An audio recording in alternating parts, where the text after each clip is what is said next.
growth from the perspective of business owners in the town of Southbury, some of which have already been adopted.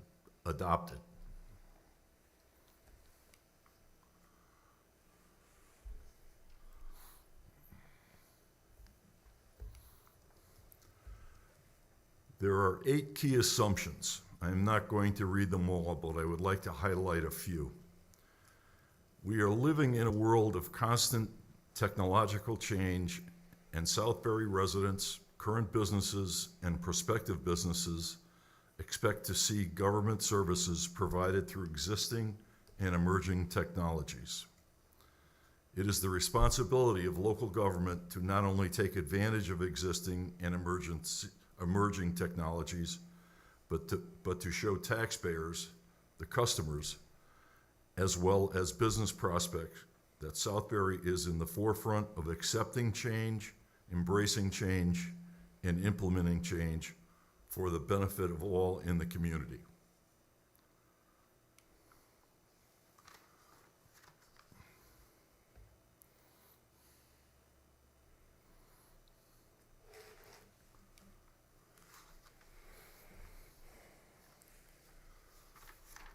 While I applaud your efforts in adopting and implementing the online permitting process, I urge you to continue its development on an ongoing basis.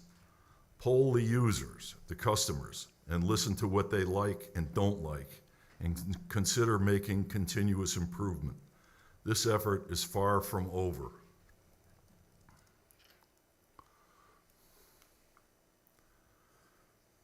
Based on what we learned in our research, the updating of zoning regulations to the 21st century would be a major positive change and a significant movement to the economic development efforts, and would be welcomed by many customers and prospects.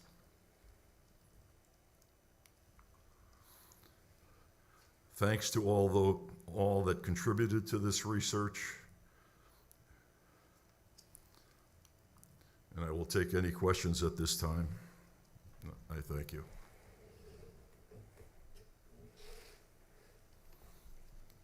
No Any further questions? Do you happen to know when you're talking about combining? Emily, can you, thank you. When you're talking about combining planning and zoning, how many applications come before both boards each year?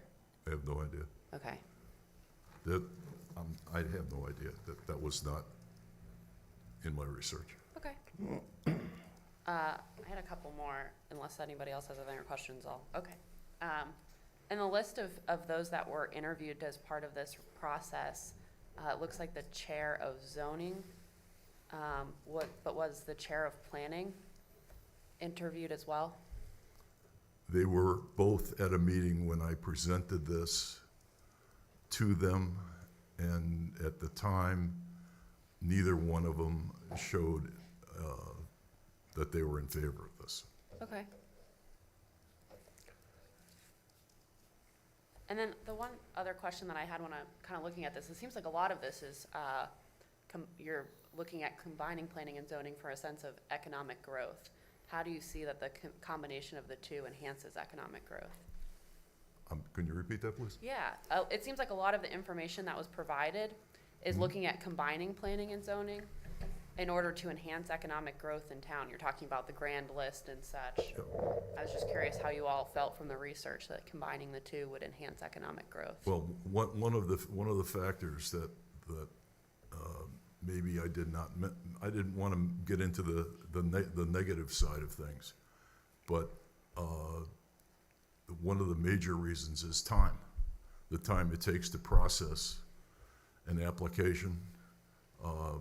Things have gone from planning to zoning, back to planning, and from a development standpoint, time is money, and it would expedite the process of development, or at least go through the approval process, whether it be approved or denied, but it would be one singular move versus back and forth. Yeah, that's why I asked. I wonder how many come before both boards each year. How many is this affecting? That would be something that would be perhaps I'm interesting not to sure. find out. I do have the information on zoning, planning I do not have. Great, thank you. Okay. Jeff? Mike? So, I'd assume also, while I think it would be worth us knowing that data, I also, I think part of it is who never even attempts to come before the town and simply ignores us as an option because of the reputation that the town may well have for being inefficient and more difficult potentially to work with on that front. And we've heard that before. We've had conversations about that in the past when Kevin was here talking about moving us online for online permitting, et cetera. So I do know you interviewed, and thank you for giving their feedback and not being honest that they didn't seem in favor of this with planning and zoning. Was there any feedback from the EDC or from our economic development director, from Kevin Bielma? Was there any favor? Yeah, was From- there feedback? Feedback from, From the Economic Development Commission or from Kevin, the head of our, economic development? he was, he came from I guess a town that had a combined planning and zoning commission, and he felt that it was an efficient method. And let me add this, for those that, it was interesting, for those that had the combined method of planning and zoning, they couldn't understand, they couldn't deal with dealing with two different commissions. I mean, they felt that, individuals felt that that was the only way. Well, they had lived with that way, but for their opinion, it was going backwards. That's all I. Any other questions? George? Or Jason, you got it? When you look at the grand list from 2010 to 2020 and the mill rate from 2010 to 2020, did you factor in the revaluations that occurred during that time frame? Did not. What impact those had on those numbers? It did not factor that in. So, okay, I think an interesting data point would be to see what the grand list was like between 2007 and 2012, and then 2012 to 2020. And the reason for that is a lot of towns that had revals in 2007 at the height of the market, those grand lists came down in 2012. So I think it'd just be interesting to see what that data is, because I'm not sure that the town, that all of that $400 million decrease occurred over the 10 years. It may have occurred more 10 years ago, and there may have been some more growth recently. So I think we should figure out what that data is. It's possible. And it's the same comment with the mill rate. I just want to be careful with the public that's here. When we say there's been a 40% increase in taxes, it's that same impact. It's the, in 2013, our mill rate spiked, and the reason for that was the grand list plummeted in 2012 because of the height that it experienced in 2007. So I just think we need to just, as we're talking about this, just let everyone know that like this is raw data, and I think we need to dive in a little bit deeper on those numbers to understand what the impact on taxes and growth and whatnot has been as part of the process when we're making Okay. for that. So those would be interesting data points for me, and factoring it in and maybe looking at other towns that had similar reval years and comparing, like, what that looked like, because I'm curious as to how Southbury stacks up and whether our grand list really has suffered that much, or whether we're on an uptick, or where we're at. And I think if we're on the point of clarification too, I would be interested for the town budget perspective, because I think that was the combined town and Region 15 numbers, if I'm not mistaken. The Yes. number was tough. Yeah, so to break it out and just show it maybe just the town, Region 15, and combined if you'd like to see both, but I think that's an important point to make.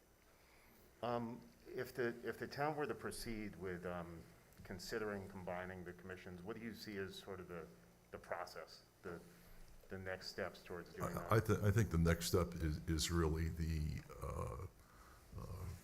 redo of the zoning regulations. That's the heart of it. I mean, in talking to various people, that became a theme that was early on. I have to say I didn't pay attention to it, but as time went on, I heard it more and more.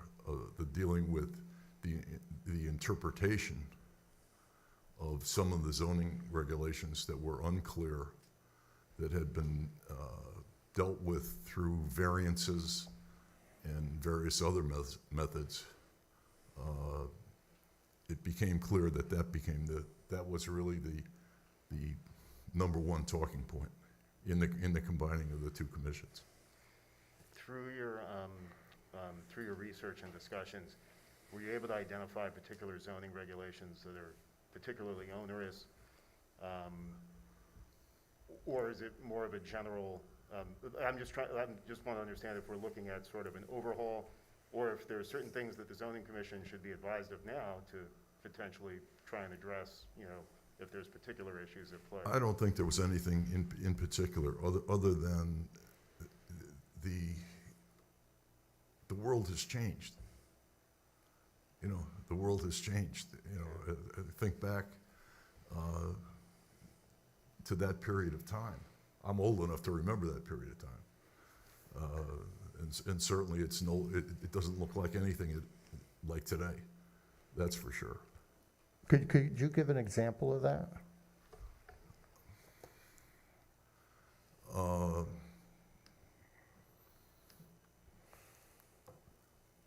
Off the top of my head, I can't. Okay. So what I think we have, is there any questions? George, you have any questions? There's a lot of things rolling around in my head on this. I've given it some thought, but I guess the most compelling, if there's an argument in favor, is that 68% of towns similar to ours or in our area are combined. I mean, I've heard from folks on planning that if they had to learn all the zoning regulations and deal with all that stuff, that they think it would be overwhelming and they might quit. But if other towns are doing it, then how bad can it be? I don't know. That's sort of Especially if you redo the zoning regulations where they're. I think NVCOG is working on that. Is that currently No. happening? They're not.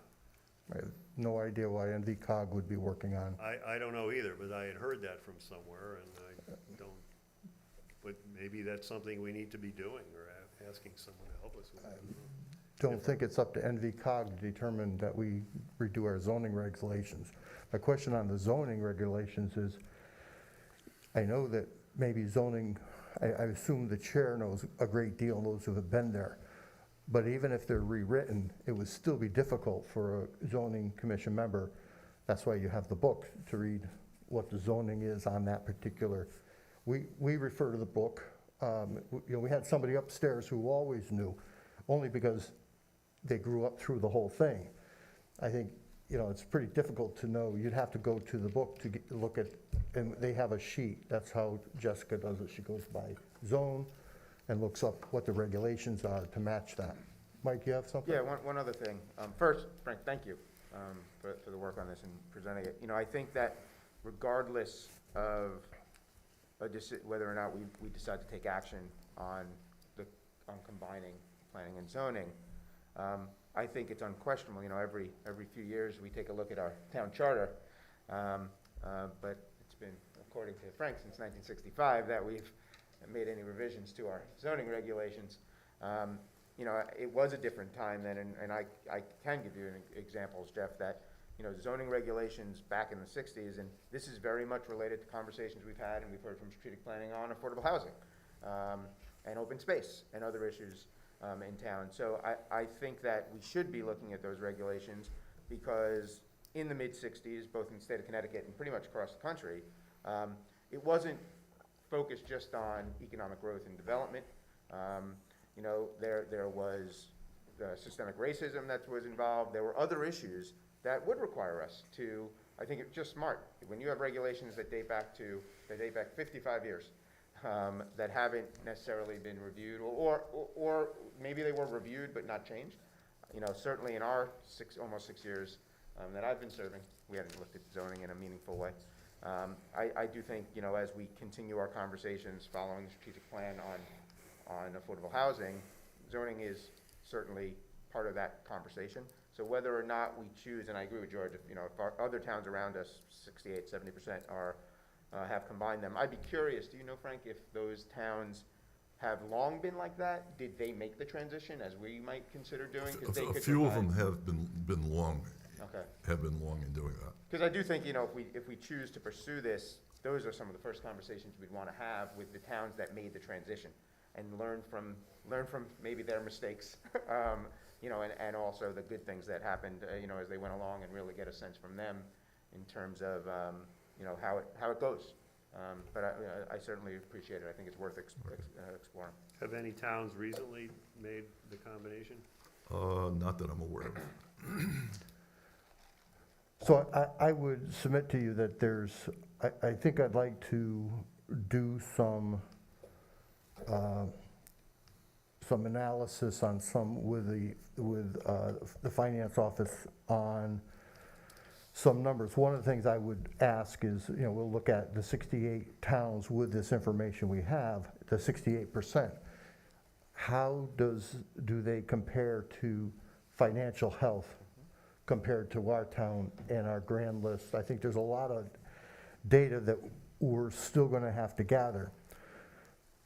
I think it's worth looking into, but I also think there's a couple things. Number one, we don't want to do anything right now until our plan of conservation and development, the affordable housing plan, is worked on by the planning commission.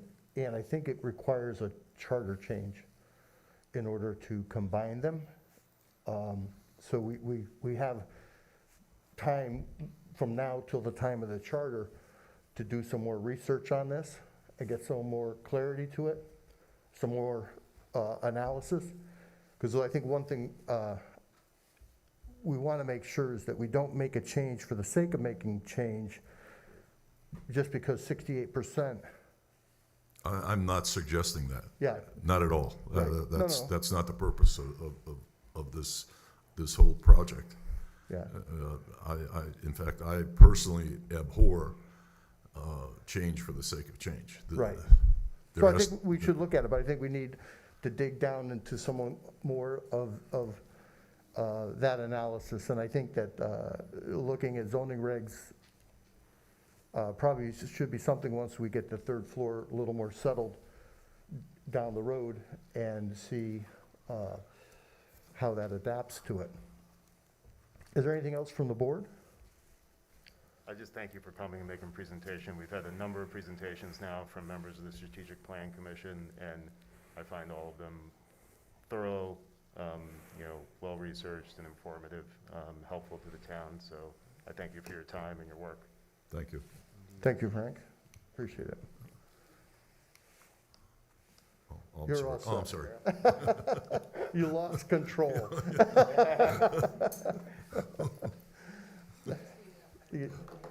Yeah, that's supposed to be my pointer. Okay, announcements and correspondence are in your packet. Next up is the consent agenda. Motion to approve? Do I have a second? Second. Made and seconded, discussion? I'm just going to note, I know Steve Schnell is here, and there's been some changes to the bylaws since the ones that were posted on the website, so I think it makes sense to move that to new business. Motion to pull the LEPC bylaws out of the consent agenda Yeah, to and add discuss it, and separate. add it to new business. I'll second. To new business? Yeah. Can we take that new business? Yeah, no, we could take it up right away, Yeah, so he doesn't have. we'll take it up right away. Okay. All in favor of pulling? Aye. Aye. Opposed? Abstentions? It carries. Thank you. Jeff, Next up, LEPC. Could I make a quick comment about the resignations and appointments? Yes, I'm sorry. Yeah, two things. I just wanted to say, congratulations to you and to the town. I think we got the best of the Public Works candidates. Thank you. And Jeff was nice enough to invite me into the process and was part of those interviews. And I just want to say that we had excellent candidates come forward. And I think we got the best of the batch, and that's to be commended. And the other thing I wanted to say was I think we all owe a huge thank you to Harmon Andrews, who resigned today after many, many decades of service to this town, and including his first selectman. So just wanted to make that point. I think we wish him all the Well, best. Yes.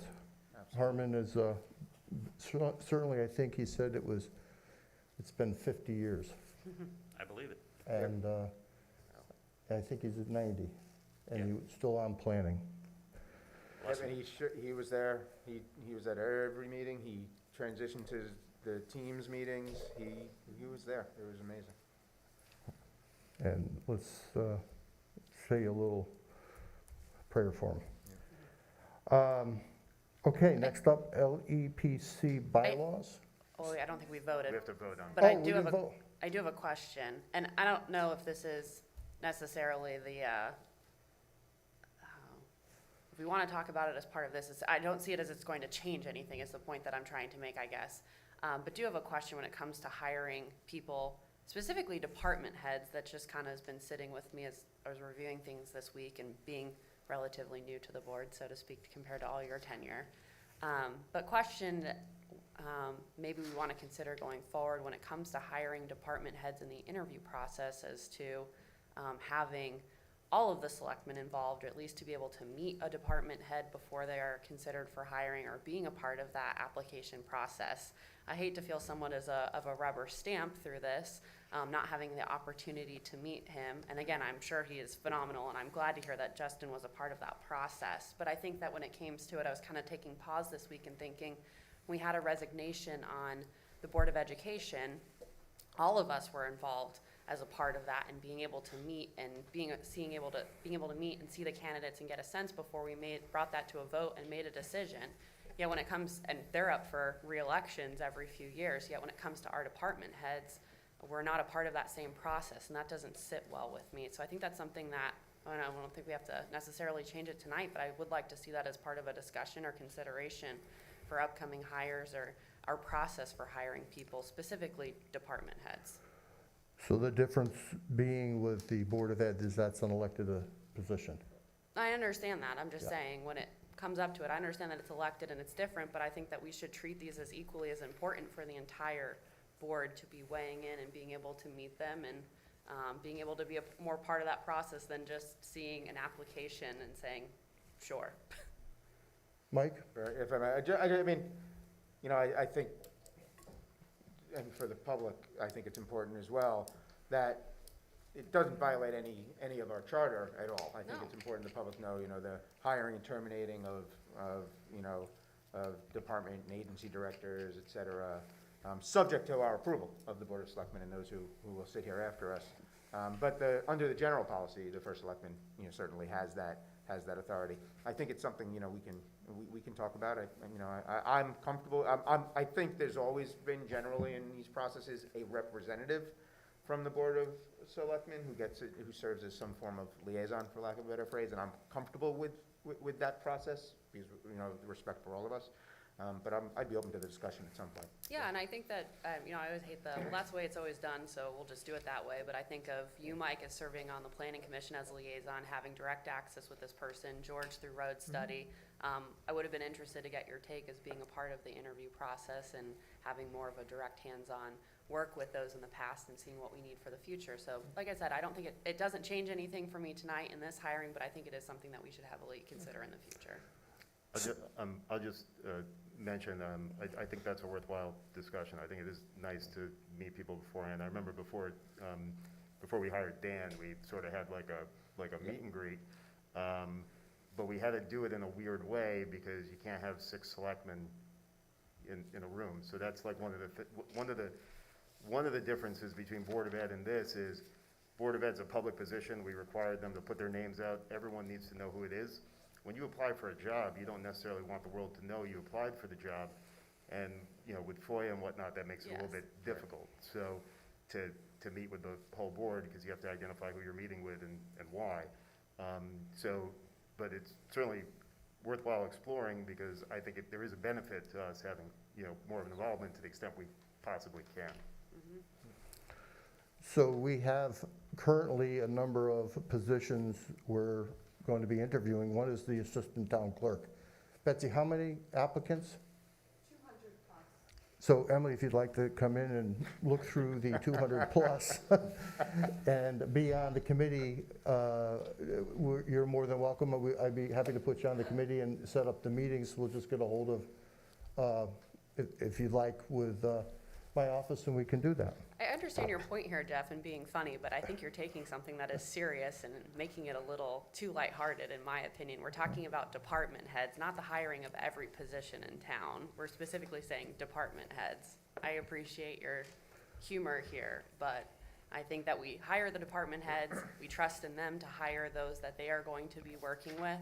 But when it comes to who is hiring department heads, I think that there is something to be said about the board being involved in that in a larger manner. Okay, I'll call the vote. All in favor? Aye. Opposed? Abstentions? It carries. I'd like to make a LEP. motion that we proceed to the new business item of the LEPC matter that we just took off of consent agenda. I'll second. Made and seconded. Any discussion? All in favor? Aye. Opposed? Carries. LEPC law, bylaws. Steve?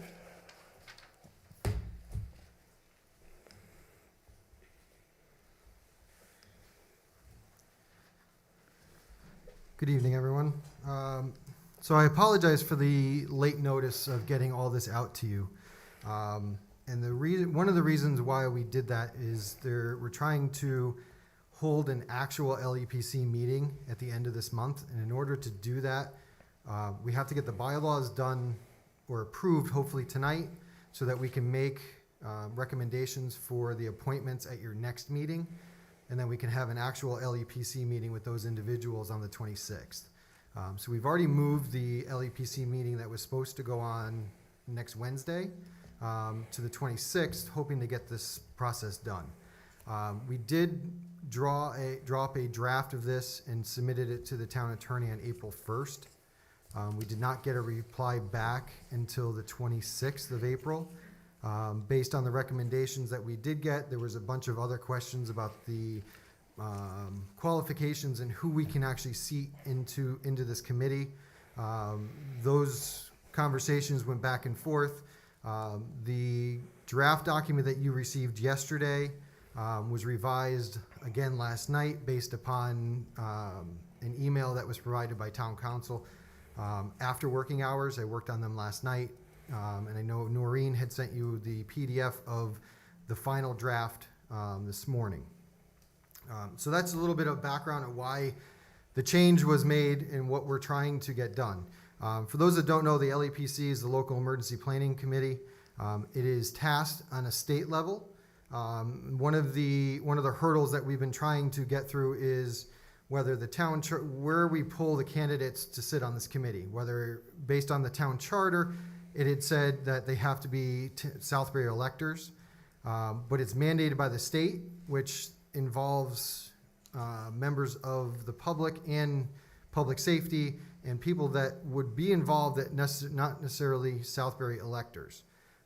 So in talking to Jeff Tinley, he had advised us that the state would supersede in this case, which is why what we've done is the member qualifications, we've cited the Connecticut General Statutes along with our own Southbury Charter statutes.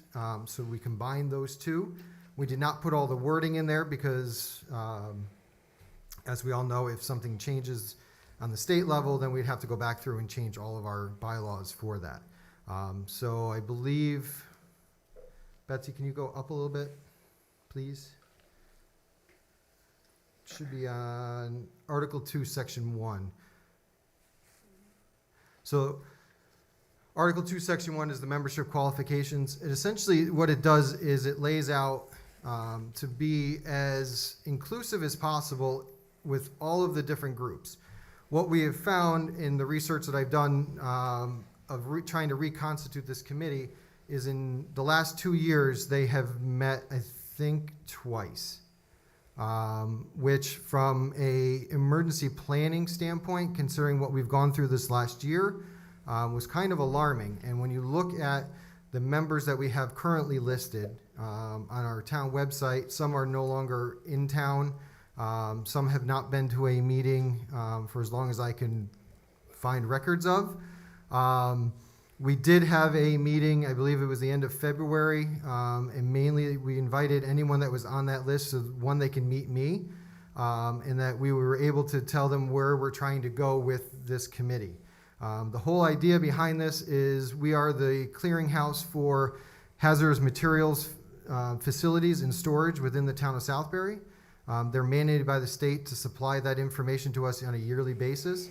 But per the town charter, we're also tasked with creating and planning and training throughout the town with different organizations. In Article 2, Section 2, the areas of representation, what we've tried to do is incorporate a lot of our public safety officials with some of our staff within Town Hall, and create the advisory board of the members that we have found are not regularly attending the LEPC meetings. So we do have representatives from a lot of those organizations that are listed under the advisory board, but they do not show up on a regular basis unless they have a specific presentation to give us, or they get a very specific invite from someone. So the idea is to try and revitalize this entire committee, which will ultimately help the town of Southbury moving forward with emergency planning. It gives us a liaison within a lot of our town departments, so everybody is not operating in their own silos. We're operating as a team, which in an emergency is really the key there. A lot of this will be done as we move forward with rewriting the emergency operations plan. A lot of the takeaways from this will be position task books for when we open an EOC in the event of emergency. So a lot of these documents are reviewed by this committee. We do work with the region 15, with their disaster drills. So this committee would be in a position to help.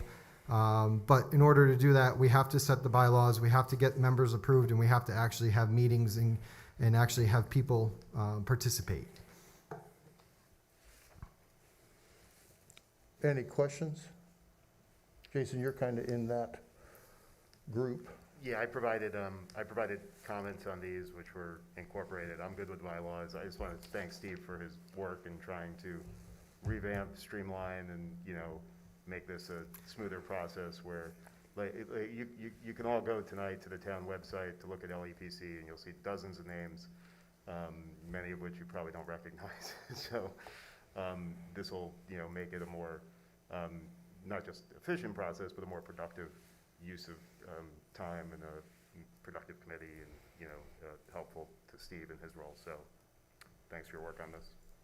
And thank you for coming out tonight to explain it all. Yeah. Well, I think Jeff and I talked about it this morning. I think given we've been changing this over the last 3 days. I can't even tell you which revision you guys got, other than it's the final one. The idea, what we tried to look at this in a whole community aspect, and try and involve as many people as we can. I will tell you, you will see in your next meeting the 8 members and the 3 alternate members. I will be putting together a list and providing them to the first selectman for your next meeting for appointments to the actual committee. And again, we are planning on holding our first official meeting of the revitalized LEPC on the 26th. If you guys are more than welcome to attend. They are open to the public. The public is, I don't remember which page it's on. They really, from the state level, they encourage public participation in this committee to allow for essentially that transparency to happen. Obviously, there's some documents that are not public documents that we will discuss, But that will be be decided at each meeting. So I thank you for your time. Yeah, I Mike just had has a question? One quick question. Yes. I noticed in the members, was there consideration, it looked like almost all of our first responder agencies are represented, but I don't notice Heritage Village ambulance on there. They will- Or anyone from Heritage Village Master Association. So they would be part in that ambulance. So I've been talking to both Southbury Ambulance and Heritage Village Ambulance to get a representative for ambulance services. Okay.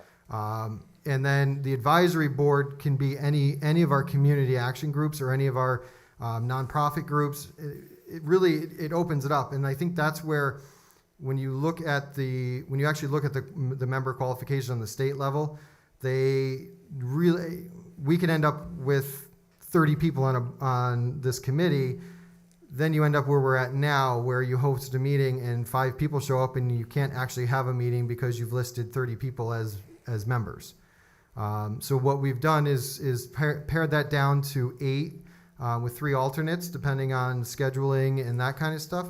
And hopefully we can at least conduct a meeting and start bringing in some of these nonprofits. The American Red Cross is actually right here in Southbury. I have a very good working relationship with the director over there. He's more than happy to come in and do presentations both on a public level and the LEPC. The problem is if we have the meeting and we only have 3 people show up, it's the same 3 people that have heard his spiel. I've been at this 22 years, so I've heard the spiel a few times. And it doesn't hit the target audience that we're really trying to get. Anybody else? Thank you, and thank you for the work on this. Do I have a motion to approve the LEPC bylaws? So moved. I'll Second? Made and seconded. Any other discussion? Hearing none, all in favor? Aye. Opposed? Abstentions? And it carries. Thank you, Steve. Thank you. Good ride home. Thanks, Steve. Minutes of March 22nd, 2021 special meeting. Do I have a motion for approval? I would like to make a motion to approve the April 22nd, 2021 minutes. Yeah, Oh, it's a typo. Little typo. okay. Yeah. The April 22nd. Do I have a second, Mike? Thank you. I wasn't here, so I Oh. shouldn't second it, yeah. Trying to give I'm you going to a, abstain. On sorry. March 22nd George? or April 22nd? I was here on March 22nd. I don't think any of us were at George the will March second it. 22nd special meeting. you were at the special meeting, right? I was there. Okay. Any discussion on the meeting minutes? Hearing none, all in favor? Aye. And I'm abstaining since I was not in attendance due to a family health matter. Okay, abstention, opposed, it carries. Bids and procurements. This, first up is the Plan of Conservation and Development. Betsy, can you, the April, do you have that? On April, to the Board of Selectmen from me, this is a response to the accusation made at the last meeting concerning the RFP for the Plan of Conservation and Development. I will submit the following. The RFP for the Plan of Conservation and Development was posted by the Planning Administrator in November of 2020.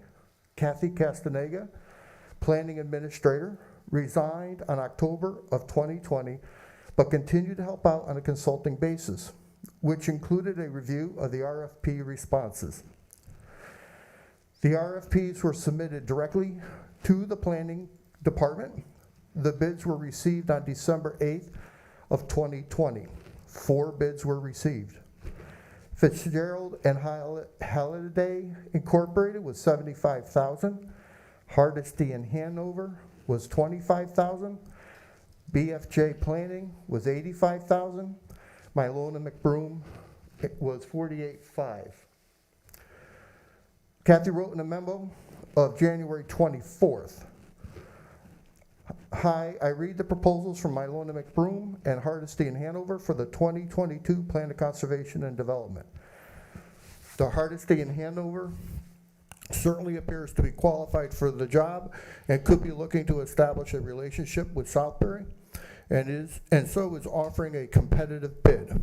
One thing that was missing from both proposals, unless I overlooked it, was an implementation section for the Plan of Conservation and Development. What good is a plan if you don't have a roadmap on how to implement the plan? Mylona McBroom is an awesome team. I have seen most of them in action. They are very dynamic and effective and efficient. My suggestion is that both firms be interviewed and asked if they include an implementation plan in the price that includes goals, strategies, and specific tasks to accomplish the goal. I also noticed Hardesty and Hanover may be relying too much on land use administrator to do some of the lifting. This is another point that should be to be discussed. The Planning Commission discussed the RFP on January 20th of 2021. Experts from the Planning Commission minutes are discussion regarding formation of a plan of conservation update subcommittee. Vice Chair Tirdo started the discussion by stating that he felt all members should be involved with the update, therefore he saw no need to form a subcommittee. Members agreed everyone should be involved. Discussion also took place on the immediate need for a certified planner to help with the coordination of the plan of conservation and development. Vice Chairman Tirdo will contact the first selectman for an update on the hiring of a new planner. On February of 2021, Planning Commission minutes excerpt. Members discussed the process of the plan of conservation and development with Mrs. Townsend, who explained several RFPs have been received. The status of hiring a new planner for the land use department was also discussed. March 20th, 2021. Planning Commission minute excerpts. Vice Chair Clark also noted there is currently an RFP that was sent out to various companies and Planning Commission will become involved when it comes time to conduct interviews. Selectman Rosen stated he would have more information after the next Selectmen's meeting. Ms. Townsend reported a committee will be formed to interview the final 2 RFP candidates. Planning Commission excerpts for a special meeting to review the RFP on March 30th, 2021. On other business, Plan of Conservation and Development, review of current RFP proposals for 2022 Plan of Conservation and Development. Members discussed the 4 companies, Planning, BF and Planning, Fitzgerald and Halliday, Hardesty and Hanover, and Mylona McBroom, that had responded to the RFP request. Members' consensus was to invite the firms Mylona McBroom and Fitzgerald Halliday Incorporated for a presentation to the Commission at a special meeting on April 13th, 2021. April 2021, Planning Commission minutes, special meeting to discuss RFP, Plan of Conservation and Development, interviewing of consultant companies. Planning Commission members conducted 25-minute interviews for each of the following 2 respondents, Fitzgerald and Halliday Incorporated, and now FHI Studio Incorporated. Presenters Kevin Livingston, AICP, and Francisco Gomez, AICP, and 2 Mylona McBroom presenters, Patrick Gallagher, AICP. Members asked various questions of consulting firms. It goes on and on about what was done there, and you have the prices. I want to be clear about something. At any time, the commission could review the returned RFPs. They were not in my office. They were in planning. They were returned to planning.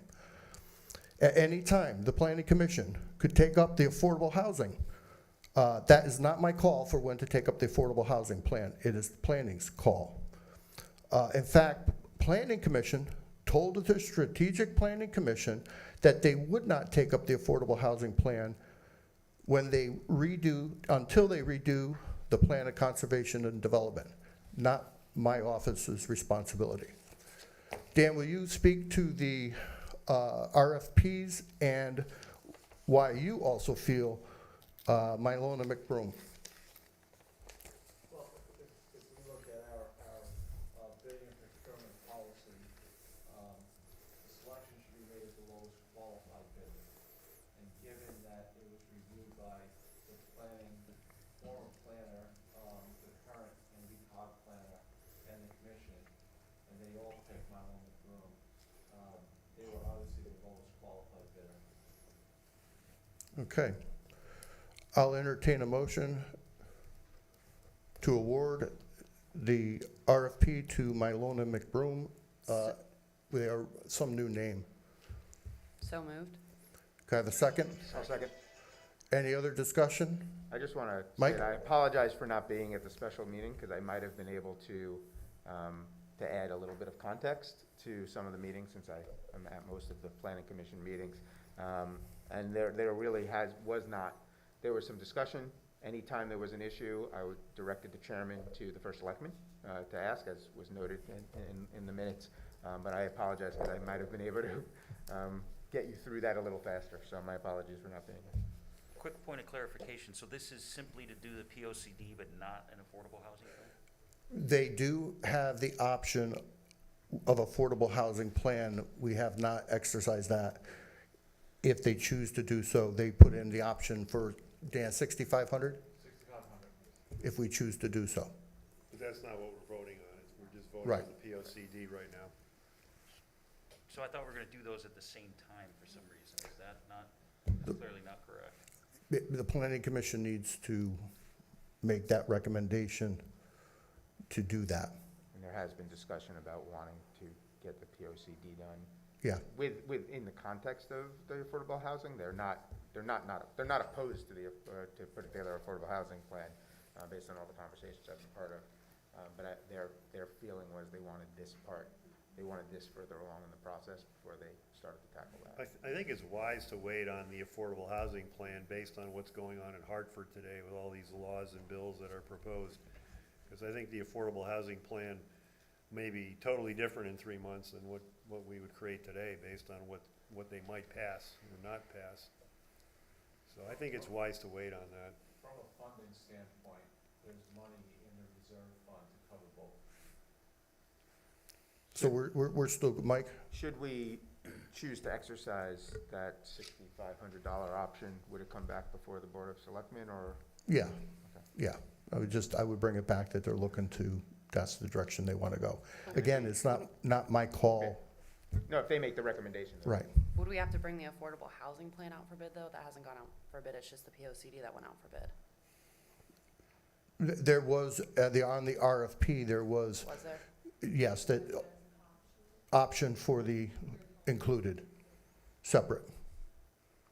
And can that, at that price, can that be exercised at any time throughout the process, or is that? That's my understanding, yeah. Is there an expiration date on it? I don't believe so. Do we know that for sure, though? I don't know for sure. I would have to ask Mylona McBroom at this time. Might be worth asking when that expires, Yeah. that pricing expires.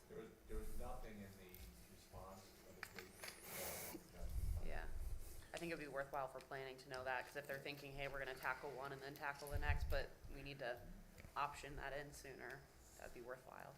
I do also think, sorry, Jeff, that the commission expressed, one of the things that they're very comfortable, with Mullen, and have a lot of respect for the team at Mullen and Broom beyond just this proposal that they put forth. But I think that familiarity made them comfortable as well. They've provided other studies, Really detailed, yeah. the Southbury Training School and the pedestrian studies. So frankly, they do have some already built-in understanding. And just, to be clear too, because we had the minutes up there for whatever reason for a while. My point at the last meeting was just that every time something comes up for bid, we usually see the bids and what the pricing is. And I think that's worthwhile for us to be able to keep things consistent and get all the information. I don't have an issue with Malone and McBroom. Okay. Anybody else? Call the vote. All in favor? Aye. Opposed? Abstentions? And it carries. Tanker clarification. I think we should have, Chief Warren, could you come up and just quickly explain the technical reason for this? I think Dan might have it better than I would, but the PO needs to be issued to Legion's truck. That's who is going to be basically the general contractor of this. They'll be in charge of it. They'll get the money and they'll pay 4 guys, fire apparatus, who's going to build our body and put the pump and put it all together. Allegiance is in charge of the chassis aspect. Four Guys is in charge of building it and putting it all together, just making it all a complete truck. And Allegiance is basically a general contractor, and then and they'll pay Four Guys after everything's complete, if that's correct, Dan, I believe. That's correct. Yep. Yeah. Dan, is there anything we need to do? No, we just have to change the name of the approved on you guys voted to approve Four Guys as the vendor, and it should have been Allegiant. So do we do a motion to? Can I make a motion to amend something previously approved at the April 7th special meeting regarding the purchase of fire service tankers by changing the word Four Guys fire apparatus to, and what are we changing it to? Allegiance truck. truck. Okay, do I have a second? Mike, thanks for the, Emily second, okay.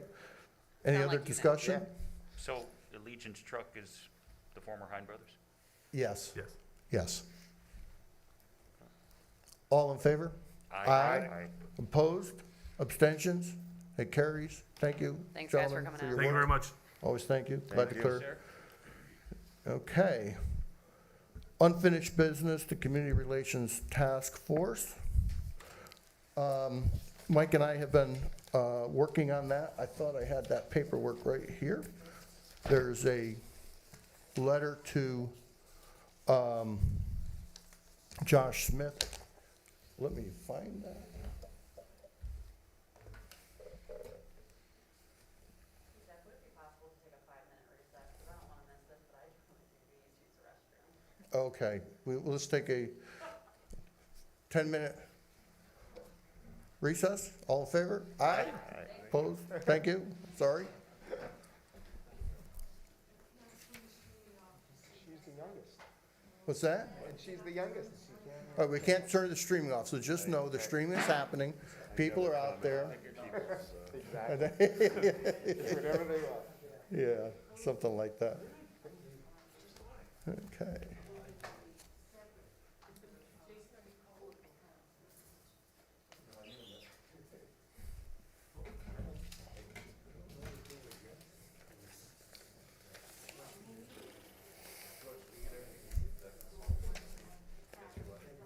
Yeah, I just wanna know in general, I didn't get a name of the guy, but I don't even know. This is like a first meeting, you really know, I mean, I thought maybe a lot of work had been done. No, he's gonna do it after he meets everyone. Is he gonna get a tour of that? Can I hang with that, or? Good night, Steve. What's that? Yeah. Bring some beer over.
had 10 minutes? What's that? Have we had 10 minutes? I think that's I think close we're good. enough, right?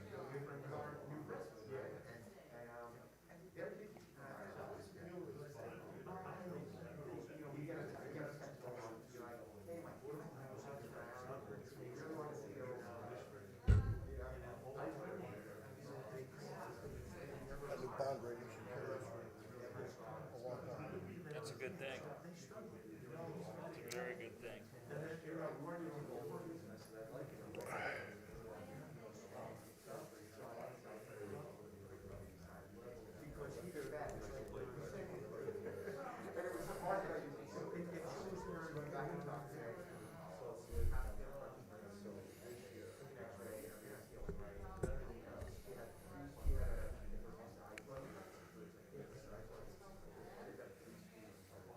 Okay, again, are we all set? Okay.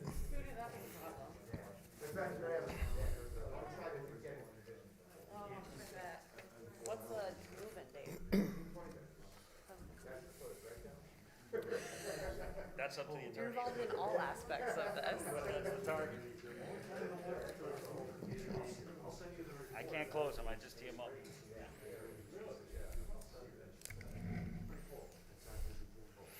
Okay, we are back in session at, what time is it? 8:12. I love it. Okay. Up next is the Community Relations Task Force. Mike and I have kind of worked on this a little bit. There was some things, it was kind of a busy week. I sent this email to Josh Smith of Region 15. Hi, Josh. Hope all is well. The Board of Selectmen is forming a Community Relations Task Force. We will be looking for Region 15 educator or professional to be part of this task force who is knowledgeable of the work that the region is doing on this and work with the task force. We would be looking for a rising junior who would be on the task force. We would ask that the junior's interest in being part of the task force write an essay, no more than 500 words, as to why they would like to be on the task force. The essay would be reviewed by the Board of Selectmen, and there may be an interview of final candidates. I left that kind of open. And formed of the balance of the task force would be one member of the Board of Selectmen from each party, member of the community at large. Again, we talked about having an essay of why the person wants to be on, and there may be an interview. Representative of the senior population, again, an essay, possibly an interview. A member of clergy from the town, Mike suggested that could rotate annually, I think is what we talked about, do it annually. And we would probably, a number of our houses of worships are currently with interim pastors going out for pastors. So, we could, and then an annual handover from that.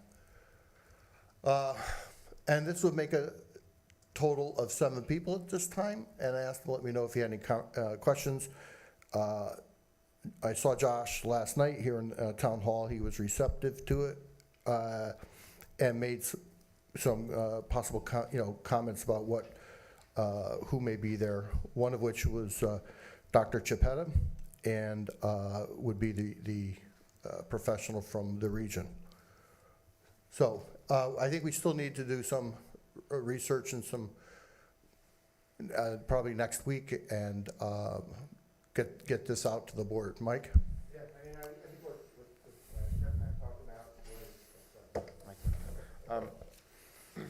was, it was my suggestion, we started, thinking of just having the rising junior from the high school do the essay, but we really want to make sure we have good perspectives and get to hear from somebody rather than just sending a letter saying, I'm interested, like you would do if we're doing a call for, we're looking to fill a temporary board vacancy.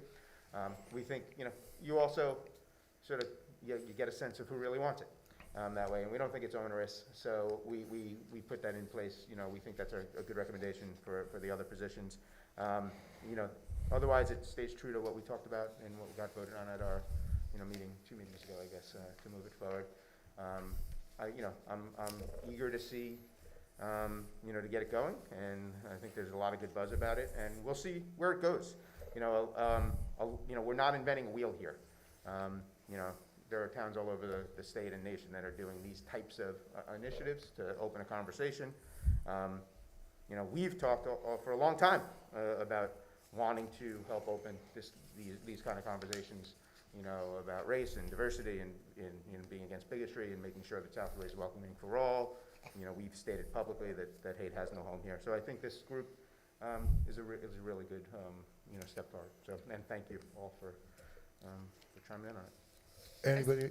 I still have the same concerns that we brought up at the last time and be interested to get those weighed in at some point. But when we talk about the member of the clergy, the way that this was passed was that they would be a full voting member. My understanding or belief is that not all of those live in town. And so as we made those from Region 15 an advisor and not a member, I think the board should consider doing the same here, because as you rotate it, well, what if you go from Southbury to not Southbury? Then all of a sudden, are we going to change it, or how is that going to work? If they're not members of, if they don't live in town, Correct. okay? Wouldn't be able to be a voting member. And that's how this was currently established. I think that if you're a member of the clergy representing a house of worship in Southbury, you do have some inclination about the people and the community. Mike? I'm not saying you don't have inclination, but do you have a voting right? I could be wrong, but I think we just, on the, you know, we just sort of went through a little bit on this with the LEPC, the change to the LEPC bylaws here, where we did say, you know, that allowed, and I could be wrong, but I think we stated that if you have business in Southbury as well, right? That was the language that Steve used? I think that was, I think that is for like the advisory board, but Right. also for the members, like the members that see, like what the statute requires are, you know, various people, including folks representative of various town departments and public safety and whatnot, and those folks don't all live here. Yeah. Now that's sort of a different animal because that's a Yeah. They're statutory town being, so I'm employees, just yeah. responding to the question Yeah. about LEPC, but. But it's also, I think, you know, it's also, I think this is important. This is this as an entire task force is advisory. They have no power other than coming with recommendations to us, so. But I think we look at it like, I'll use my group, you know, the EMS committee. No one on there is a voting member who is not a resident of this town. That's how all of our boards and committees are structured. So I think we've already asked town council to weigh in on one matter. I would think it would be prudent on our part to have them research this as well, so that we aren't doing something that's improper. I have no issues just getting it okay, but this is, you know, I don't want to belabor it too much. And the other thing is, I think the intent is what also matters here, is that I don't want to, some of our clergy live in town, some don't. Yeah. You know, I think that the intent of making a recommendation, the recommendation I made to Jeff, once we agreed on rotating them, was that there would be rotating voices as well. Just as you know, assuming the task force comes back to us and says, you know, we'd like to continue ongoing, and you know, whatever their initial recommendations are, short and long term, you know, I think that's important that there be literally a rotating perspectives in that position. But I'm fine if, you know, that can become advisory, and we can come back and revisit it. But I think that shouldn't stop us from necessarily moving forward with the call for candidates in the other roles, because we're not asking a member of the clergy anyway to write an essay. Okay. Any other questions? I still have an issue with having a designated member of a religious organization on a governmental task force. I just have a problem with that. I don't believe it's constitutional, although I'm certainly not a constitutional law expert. But I'd like to hear an opinion on that from someone who is more expert in that aspect of law. Mike? After the, I'm sorry. No, go ahead, Jason. During the recovery phase after the height of COVID last year, my recollection is, and I could be wrong, that the governor asked municipalities to form committees regarding economic recovery. Yes. My further recollection is that religious organizations were asked to be a part of that. Or encouraged. And I'm just curious how that played out here in Southbury, whether that's accurate, and then how it played out, how we did that. Dan was I don't- part I of just that, don't recall. or is part of that. Go ahead, Dan. I was the chair of the long-term recovery committee with Kevin Gilmar, and the state of Connecticut, part of their guidelines was they recommended a member of the clergy, and we reached out to the rabbi, Father Joe, at St. Joseph's, and Father Joe is actually on the committee. So this is, right. So I think we're okay as far as that goes. Okay, And just, I don't agree. George, I really don't according, agree. and this is from American Magazine, the question is, if the question is it permissible for a priest or a member of a religious order to publicly, and even endorse a candidate or serve on a town committee, because that's what I Googled. And according to US civil law, and I would, if you want to ask town council, it's fine, but according to US civil law, the answer is yes, in the person's capacity as an individual citizen, but not on behalf of a nonprofit tax-exempt organization. So to Emily's point, perhaps we should ask about that, just if they have to be a citizen of the town to serve in that role. But it doesn't seem to be any issues, and Jason is correct, that it was actually a recommendation that a member of clergy be part of the recovery committees in each municipality. But I think in an explanation, you just contradicted it. It said that they cannot serve in the capacity as the religious not-for-profit organization. They could only serve as a citizen. Yeah, serving as a citizen. That's fine. I So mean, we're yeah. identifying them as serving They're a as member part of of the the clergy. not-for-profit organization, No, not we as a didn't say citizen. They were a representative, we didn't say a representative from each of the organizations. We said a member of the clergy. They are a member of the clergy. That's what we said. But you're Member identifying of them clergy as can being a run for part of office. that not-for-profit religious organization. That's how you're identifying them, as coming out as being a representative of a religious And a member of clergy organization. is allowed to serve on a town committee. They are, but not as a member of clergy. As a citizen, not as a member of clergy. That's what you just said. That's what it said. It said a member of clergy is allowed to serve as a town committee as a citizen. They're serving as a Because they are a citizen. citizen, But not that's my because they're point. representing the organization. But it's not allowed. That's what US civil law allows it. You just said it's not allowed. No, it said it is allowed. They don't they're not here to represent the nonprofit, the organization. They're here as a member of clergy. But that's how it's identified in the task no, force, as being representative of the No, in the nonprofit. task force, it's as a member of clergy. and this is, It's not a representative of a religious organization in our town. A member of clergy is allowed to run for public office. Correct, as a citizen, but they're not running because they're a part of the clergy. And you're saying you're putting them forward because they're a part of the clergy. A member of, I really think we It's should get about town diversity. council to weigh in I on think this, we 'cause should. I disagree, I, but you're, Why not have say whatever something you guys want to do to slow it down representing is the fine with atheist me. community or the heathen community? I mean, you just can't specify religion. I don't believe you can do that. I think we're getting caught up in a bit of minutia and semantics here. This is an advisory-only body that's going to foster communication within our community. And we're gonna ask a member of the clergy to be involved in it. And whether they can vote or not vote, or be advisory or not advisory, come to meetings, like, it really, at the end of the day, it really doesn't matter. Can we all just take a moment and focus on exactly what it is we're trying to accomplish here? And we're trying to accomplish better communication. And I think that's something that the town really needs. So, when we passed the motion, we said it would be, subject to council approval, and if council said you couldn't do it, then we'd make them advisory or whatnot. And at the end of the day, it really doesn't matter what role it plays. So, I mean, I have no issue getting that answer, but I'm not sure what's so highly objectionable about it. At the end of the day, we're gonna have someone in that capacity who's gonna be involved in some way in this process, and I can't imagine anyone thinks that's a bad thing. So, let's just move forward. I agree with you, Jason, and one of the things that I have found in my life, and not necessarily with a pastor of my own church, I will say that I have gone to meet with Rabbi Polikoff about issues to get his counsel. I found that most religious leaders are very even-handed, I would say, very, let's listen to these other points of views. And they give a perspective, and it's in their training that I think would lend itself to this task force and helping with these things. So I can, certainly it's been a busy week. We got some great things accomplished along the way.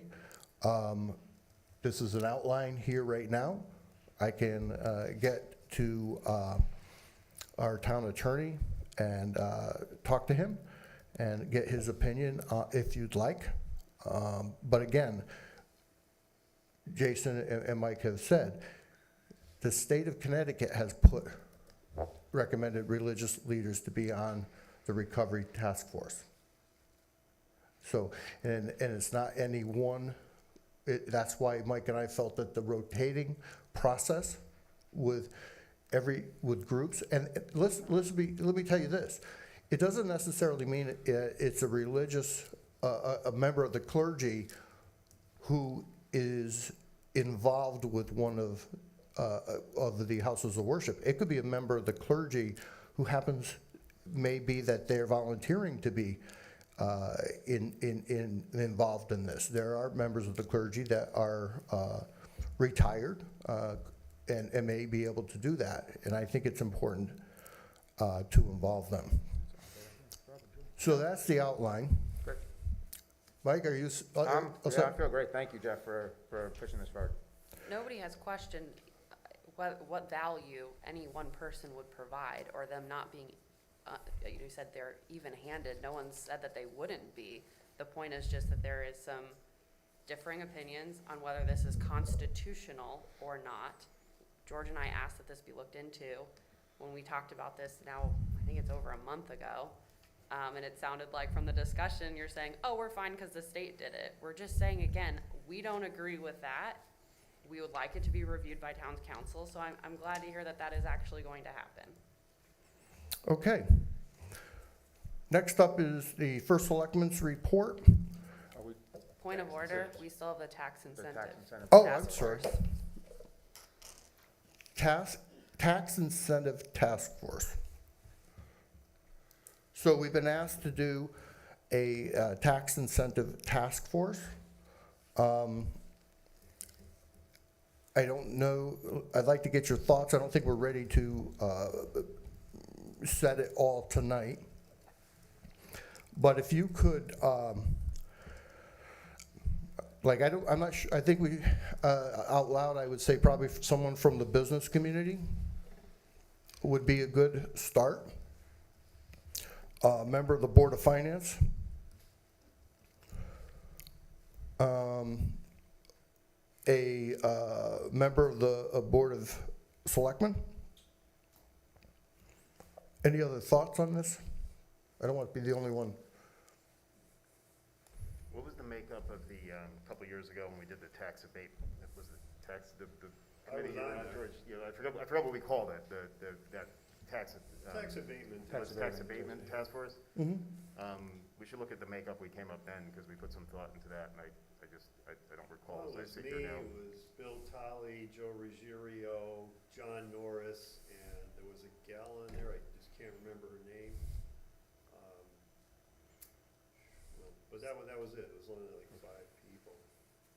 So what role, just for my benefit, what roles, like Board of Finance, Board of Selectmen? I think that's what we're trying to go And then back. it was just a few people from the community that were picked because of their, experience and knowledge just in general. Joe Ruggiero, we all know, and John Norris has been involved with politics on and off. And the gal was more of a number cruncher person, she hadn't been involved with politics. But really, Bill Tolley carried the ball on that. He did incredible amounts of work. Remember when he presented? He did all the research, and John Norris did a fair amount as well, but Bill And I guess Joe did some as well. It was a good group. We worked well together, and that was what it was. I'm thinking Kevin Bielmeyer. Makes sense for Dan to sit on this as well. One other committee, Dan?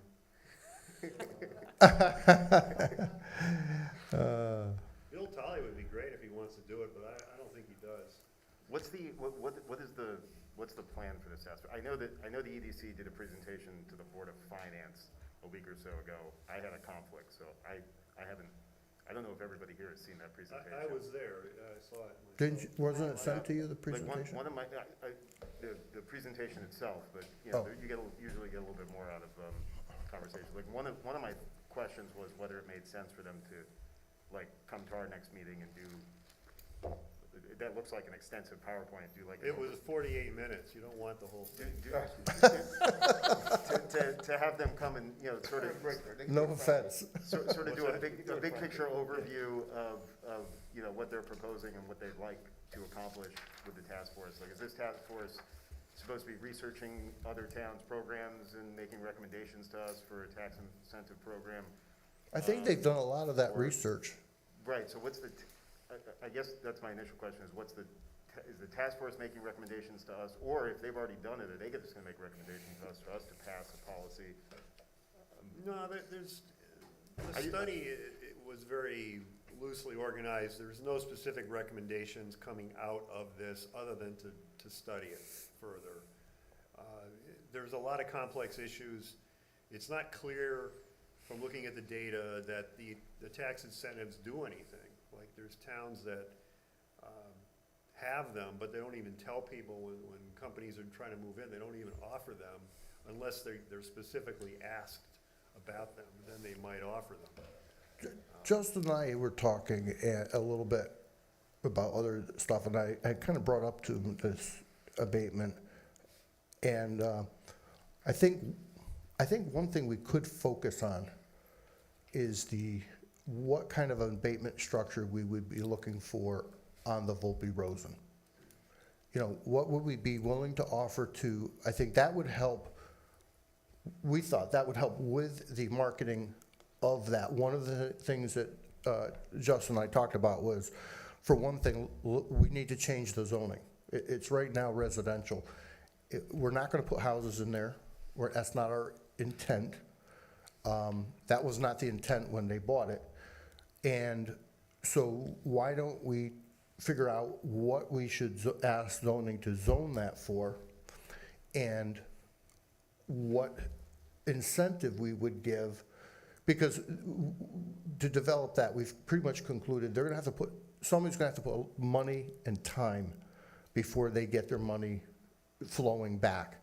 So would we give, I think that's something we could start with to study and get, because that would go with our economic development, why Kevin Bielmeyer was brought in as economic development. That's what his real charge was, hopefully to get that marketed. And we need to give him some tools to work with. So I think that's kind of what Justin and I had talked about, is maybe we focus on that first.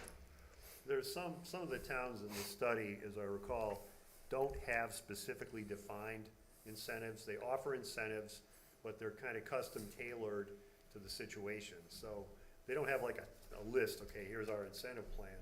But when somebody comes in with a project that's significant enough, they'll work with the developer and then come up with an incentive plan that's customized to fit what makes sense. So that may be, with Volpe-Rosen, that may be something you want to look at. It's just a open-ended discussion about what kind of incentives make sense for us and for them. So I think, you know, and as we do that with Volpe-Rosen, then maybe what we do is, okay, so from an offshoot from that, what other properties that we see something might want to be done, what do we do with that next piece? But I think the Volpe-Rosen is the main focus of tax incentives. Justin, I don't want to speak for you. No, I agree. You know, I went to Kevin's presentation, George was there. Yeah, you were there too. And, you know, I've chatted with Kevin about these things before, and there's a couple general structures of things that can happen, abatements being perhaps the most relevant for us, but there's also something called TIF. And, you know, all of these things are being used across the state. As George mentioned, some towns do not have formal processes. They say, come and chat with us. Other towns, including, you know, Newtown and Middlebury, to the best of my knowledge, have defined plans that people have used. You know, including when you come off exit 17, Middlebury, very large attorney's office that just popped up over the last year and a half. That was somebody that used Middlebury's abatement plan, as is the Albini Funeral Home that came to town. So these things can be effective. I think we all know that the corporate, or call it Volpe Rosen, you know, has some challenges, and it may take some of these sweeteners to get things done. The other thing that I would say is, even if it's not part of this group, looking down the road, tax abatements could very well be part of the carrot that helps us get to an affordable housing number, a density, that, you know, we'll get 830G off our back at some point. So I think it's important to get this group going. I think certainly making Volpe Rosen, you know, step one makes a lot of sense. It could be a great way to grow the grand list in short order. We should definitely get it rezoned. We bought it to prevent housing. It's still zoned for housing. I think that's cognitive dissonance we don't need. So I think it's good to get this going. Okay, so let's give some thought on, I mean, does anybody have any, I think, Dan, let's look to the Board of Finance for someone. Justin, I would look to your expertise in something like this, Happy to help out. from the Board of Selectmen. And of course, you know, we'll always keep our ear to it. We can ask John Norris. Probably someone on the EDC. There may be some folks on the Strategic Plan Commission who might have an interest in volunteering. It's a good Well, idea. let's get some, I don't want to get it so big that we're, that's 1, 2, 3, 4, 5 economic development people. And I think, should we have someone from, If you have like you have like 5 or 6 people, without Dan and Kevin, as town employees, why don't you make them like, you know, consultants, advisory, as needed? so let's look from someone from the business community, from the business association.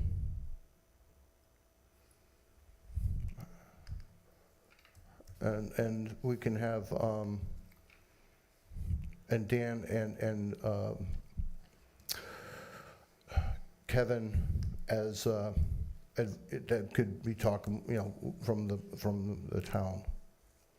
When we say the business community, we might look to some of the commercial real estate brokers that live in our town. There are a couple that came down and talked to us previously. That sort of everyday exposure to what we're talking about. That's a good idea. Could be very helpful. I'll say, so let's look for, from town. I've got a couple names I can shoot over to you. Okay, well, we do that tomorrow. Okay. Does that sound good? We'll put that together and hopefully have some names for the next meeting. That good? Okay. The first selectmen's report, radio upgrade, we received 2 proposals. They are currently being reviewed by the group. And we are also bringing in an outside consultant and to review them, and hope to have a recommendation to the Board of Selectmen, hopefully by the end of the month, maybe the next first week in June. They're working hard on that, and I hope to have that put together. Just to know, Lisa Lowe Associates, who is doing our small cities grants. With regret, please see attached letter regarding my retirement. So they're retiring from this from doing this, and they will be around to kind of transition, but we're going to go out with an RFP for administering the small cities grants that we do. Library book sales will be going on again Wednesday, May 12th for the first 20 people who sign up. Probably we've already missed that opportunity. Hopefully in the near future, we can open it up even more. Chip sealing. Ooh, chip sealing. Chip sealing will be starting on May 17th, weather permitting. And as you all know, this road maintenance is critical to the rating of our roads. There will be some inconvenience, but we want to say that this road program that we've done did make it possible to reduce the construction side of our roads by $800,000 this budget. So we want to keep doing that. On other news, the firehouse will be a Wi-Fi hotspot soon, thanks to the state of Connecticut. This is similar to, they put the Wi-Fi the state did on the library, so this will be another hotspot available.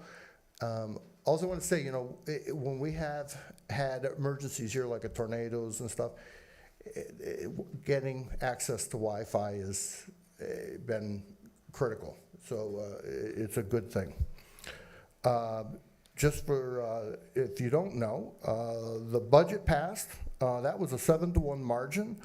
I would like to thank all the citizens who did come out to vote. It was a low turnout, but I think the message was that the citizens are pretty happy with what we're able to do.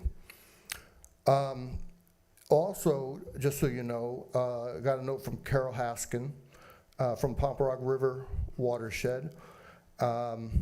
Dear Jeff, Kevin, Jessica, and Claire, yesterday we learned that the water chestnut control project proposal we drafted for the Southbury Training School pond, which is called Lake Stibbs, has been awarded. I'm sure the letter of support from the town was a huge help securing the funding. So they will be treating the lake, what they call Lake Stibbs, from invasives, and our letter from the board certainly helped. Next up is reports from liaisons. George Bertram. Okay, I've got a lot of things happened since the last meeting, which was like a month ago, so I've got a fairly lengthy report. Hopefully it's not too lengthy. Strategic Plan Commission met on April 8th. It was very well attended. There was only one alternate commissioner missing, and there were quite a few visitors and guests. I mean, it was quite the happening place. There was public comment from a resident wanting to know more about our town-owned properties. He said, to his knowledge, there were 140 town-owned properties. I had no idea that we had so many, and the resident felt that others in town might want to learn about them, and maybe there's a way they can. I don't even know where you'd find a list of those. John Hirschhauer did give a presentation. John is a member of the Home School Association of Southbury Training School, and he mentioned that STS currently has 147 residents currently living at the facility. Most have intellectual disabilities that qualify as severe or profound, as we know. And he said some are dually diagnosed with severe mental illnesses like schizophrenia, bipolar disorder, or obsessive compulsive disorders. Others have behavioral conditions that require constant monitoring by the staff. And he mentioned that every resident currently living at STS has been given the opportunity to leave. None are held against their will. They or their guardians have chosen to remain at the facility. It is unlikely that many of the remaining individuals will decide to leave voluntarily given their medical and behavioral needs. In 1997, the state of Connecticut prohibited new admissions to STS. The Home and School Association of STS opposes that decision. It is working with a lobbyist to, quote, reimagine the role of Southbury Training School, unquote, in Connecticut's continuum of care for people with intellectual and developmental disabilities. according to John, close to 400 individuals with IDD in Connecticut are currently living in nursing homes, which are not equipped to handle persons with these issues. And there is no reason, in his opinion, that the state legislature should prohibit people with IDD living in nursing homes or currently on the waiting list for services from choosing to live at Southbury Training School. He says the school offers a unique array of on-campus medical, dental, psychiatric, and behavioral services. He also mentioned something I wasn't aware of. He says there's a dental clinic at the STS's Roselle School Building, which currently serves close to 500 persons with IDD, both living at STS and elsewhere. These and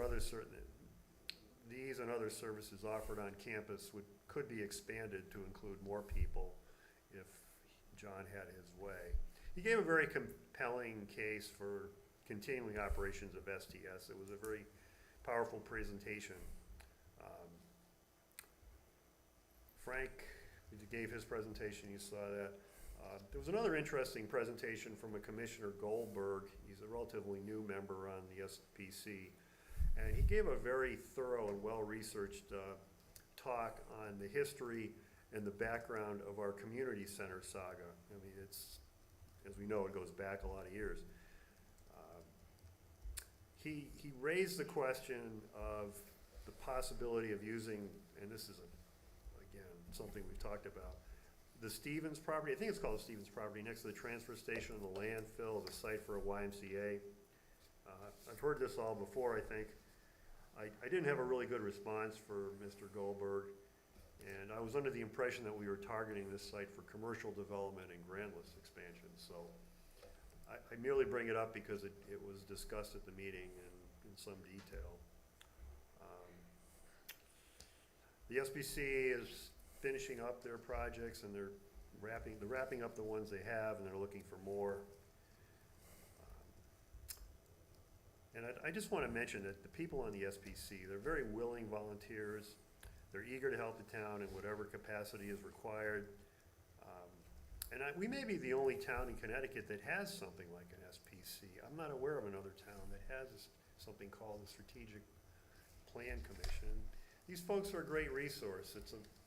It's also a place where we can recruit volunteers for other things, like Tom Marks, for example. He did work extensively on the Edgewood Task Force, and then he parlayed that experience into a seat on the school board. So as one example of someone who, without the SPC, we may not have identified as a volunteer. Mobile Telecom Task Force, Joe Ruggiero is really heading that up. I haven't done much with it. Joe is working with a GIS specialist to try to get his cell coverage maps into GIS. I understand that our GIS company, whoever we're working with, wasn't able to do it at a reasonable cost, but he thinks he has a way to do it. So he's working on that, and he's hoping to make some progress on an RFP for a potential new tower at the Purchase Firehouse by next month. He's asking for some help. I don't know if there's anybody in the town offices that can help him maybe work on that. But I think it's a worthwhile thing. If we can get better cell coverage, that's certainly one way to do it. Road Study Committee was held on April 16th. Bob Harrison was elected as a temporary chair.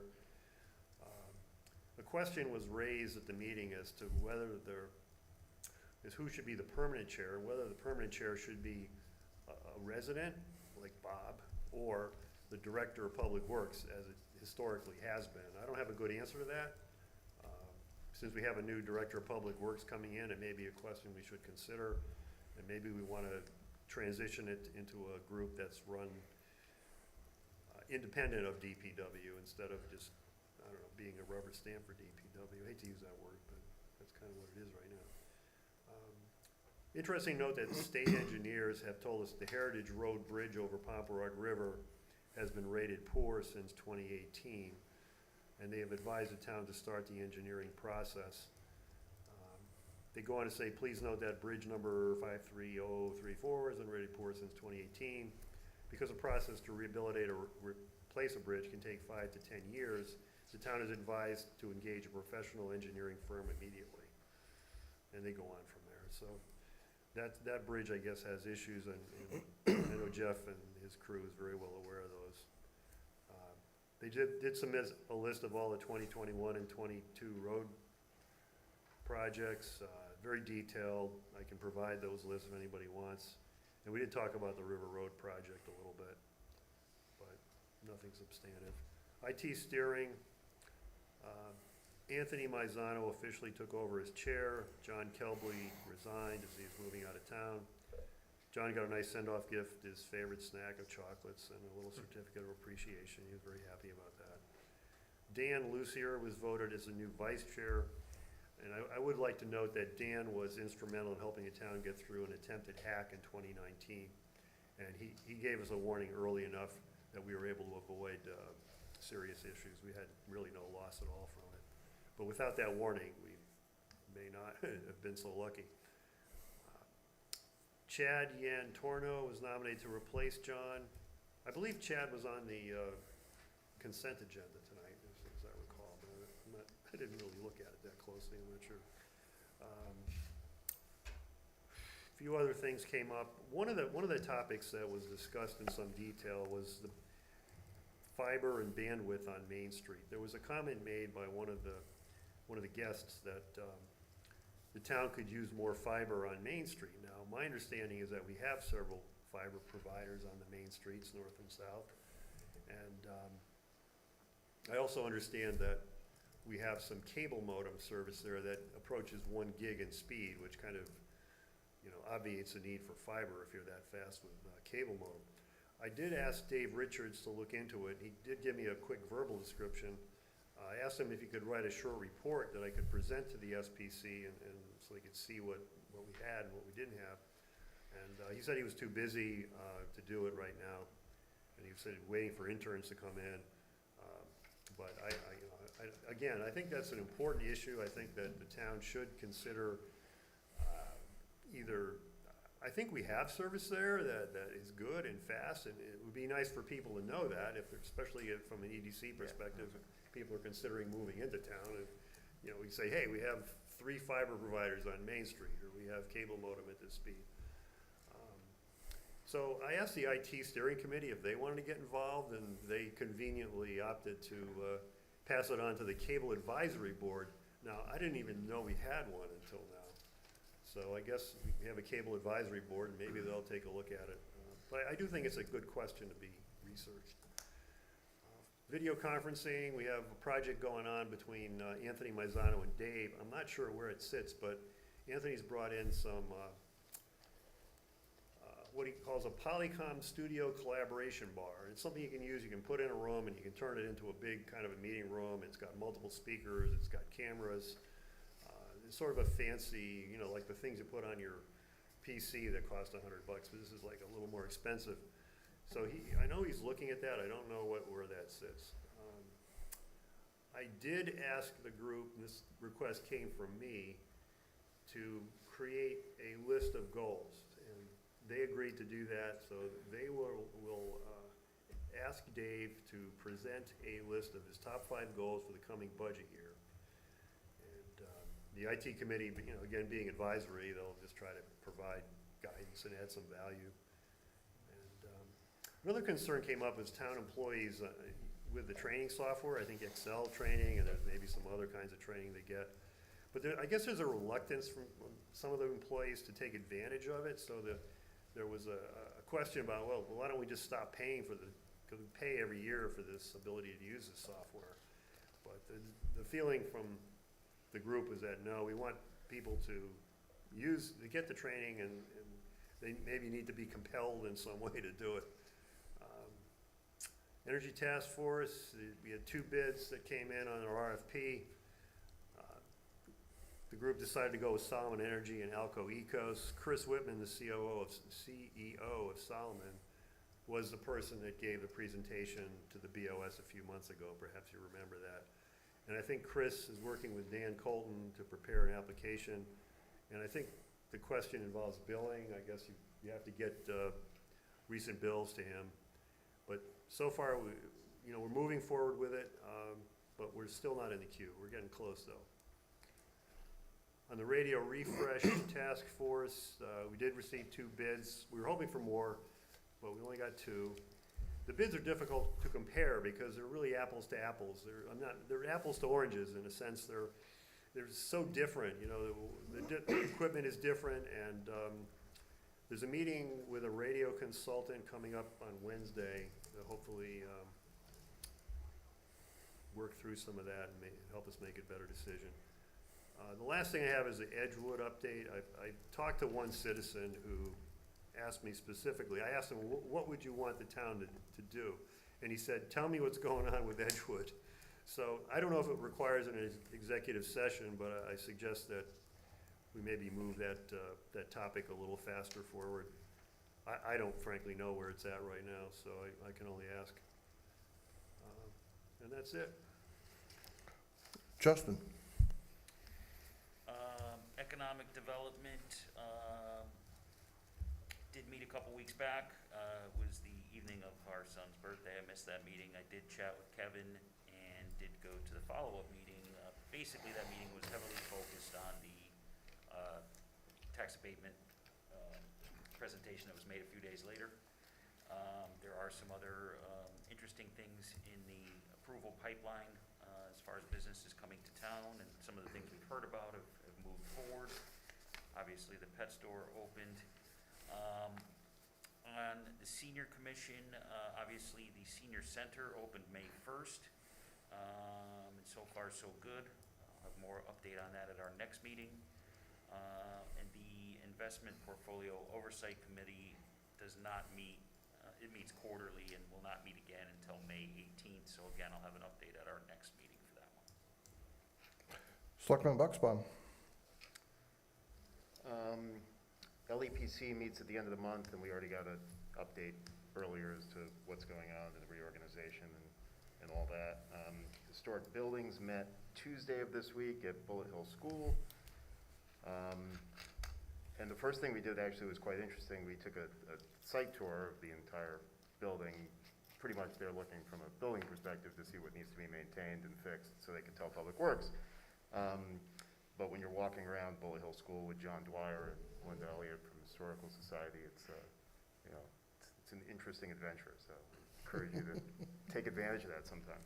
And they hope to be able to, get students back in there next year and to have their open house this summer and whatnot. But still looking at things like that. And they did a review of the various town buildings and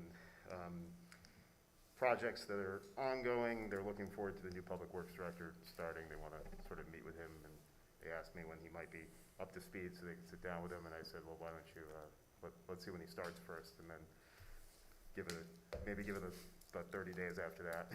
Get a chance to see where the bathroom is. And they want to come meet with Dan, too, on some financial things. They had a new member there who we will be appointing to that committee at our next meeting. Ted Clark from the Historic Society. Historic Tree, this was the busy season for that committee with Arbor Day, so there actually were a couple of meetings and activities, and it was really nice this year. They tried to find a way to celebrate Arbor Day, but do it in a way that didn't invite a large crowd to Town Hall and plant a tree and whatnot as usual. So one of the members suggested reaching out to the schools, and that turned into a couple of things. Coordination with all of the kindergartens throughout Region 15. There was a Zoom presentation by the chairman, primarily Tom Geip. I couldn't make it to the Zoom, so I'm not sure who else was on it, sort of explaining Arbor Day and the products that the kids were getting. Every kindergartner in Region 15 got a seedling and information about Arbor Day and trees and whatnot. And I see Shauna Bertram's here, and I'll thank her for her efforts. She usually takes the laboring oar when it comes to organizing a lot of the Tree City USA and Arbor Day festivities for the town. And we all had, these tables were filled one night with bags and whatnot of all stuff that Shauna put together. Jeff had carried some heavy boxes inside, and the whole committee was here sort of lining it all up, counting them out, and making sure they got to the various schools. So it was a very nice effort, a very nice community thing to do to involve the students in that process. And then on Arbor Day itself, there was a small ceremony outside with the Tree City USA flag. So it was a nice nice experience all around, nice event, and good for the community. And that's it. Thank you. Selectman Harrison? Library meets next week. Unfortunately, I wasn't able to attend the EMS committee, but I do know that they approved the volunteer appreciation program, so looking forward to attending the next one later this month. Selectman Rosen? Parks and Rec, last meeting was canceled, but I can report that summer program registration is in full swing, camp, basketball programs, et cetera. So it'll be nice for, I think, the kids especially, to have a chance to be outside and together. Planning, I think we talked a lot about, a bunch about what was discussed at the last planning meeting on the POCD, and we, in consent agenda, we approved one of their referrals. Region 15's last meeting was canceled, as Jeff said. Both the town and the school budget passed. Next meetings for each of them, just so everyone knows, Region 15's next meeting is May 10th. Planning meets on the 18th, and Parks and Rec meets on the 27th. Thank you. I'd entertain a motion to enter into executive session to discuss the possible hiring of a current town of Southbury dispatcher, Rich Volpe, as a police officer, and inviting Corporal Grillo to join us in that meeting. So moved. Made and seconded, Mike Rosen and Jason. Any discussion? Hearing none, we'll enter all. Aye. Aye. And we'll enter into executive session in 2:08.